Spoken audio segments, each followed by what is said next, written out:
Hello friends, welcome back to a new video. So as I was looking through the news today, I had found an article which says that the Bangalore is facing much rise in temperature due to a phenomenon known as the El Nino. Okay, so this is in this video I wish to explain in shortly what exactly is this phenomenon of El Nino and La Nina. Actually, it can be pronounced well as El Nino and La Nina because El Nino in literally in that Spanish means infant Jesus. So this is a kind of a ocean current geographical phenomenon that happens on the Peruvian coast, near the Peruvian Chile coast, and it has its impact on the Indian subcontinent in the form of monsoons. So basically what you have to understand is if you look at the map of South America, on the side of Peruvian coast, there is a particular current known as the Humboldt current or the Peruvian current. Okay, that results in some kind of an upwelling there near the Peruvian coast. So what you have to understand is there are two kinds of currents, warm current as well as cold current. This Humboldt or the Peruvian current is a cold current that results in some kind of upwelling in the Peruvian coast. This is what is happening normally. Okay, so usually what happens due to that upwelling, there will be a subsidence of air.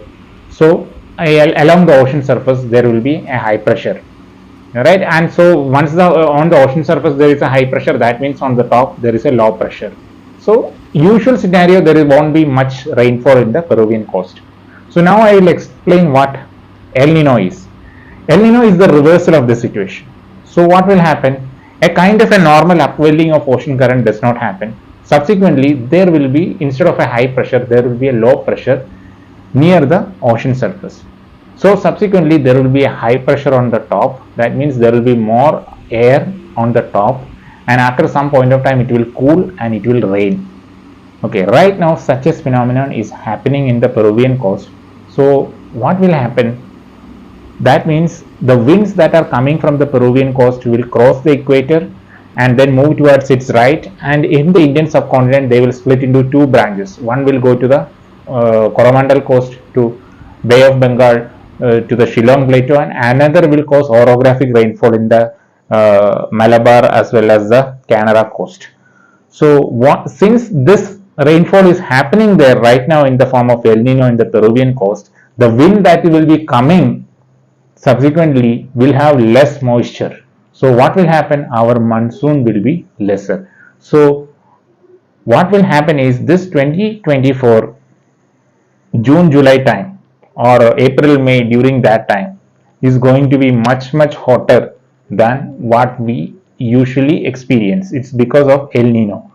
So how does it impact? Obviously it will impact the kharif crops cultivation and all those things, because it usually happens during this time. So what I want to tell you is, Britishers always said that Indian agriculture is kind of a gambling with the monsoon, and one of the factors that is affecting the monsoon is basically the factor of El Nino and La Nina in the Peruvian coast. So La Nina is the reverse of it. That means there will be high monsoon. So if there is El Nino, there will be less rainfall. La Nina means there will be a high amount of rainfall rather than usual, so it can result in flood. So even if you can see that this thing happens, does not happen every year. You have to understand it happens once in 3 years or 4 years. This reversal of this cycle will happen once in 3 years or 4 years, and it is affecting the monsoon. So even if you look into the geographical perspective and also the perspective of the maritime history, you see a geographical phenomenon on the South American coast is affecting the monsoon in India.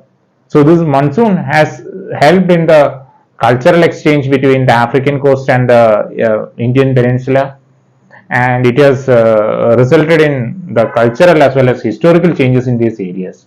So if you have to make a correlation, maybe this El Nino and La Nina throughout the centuries might have influenced the history and culture of peninsular India. That is for you to ponder about.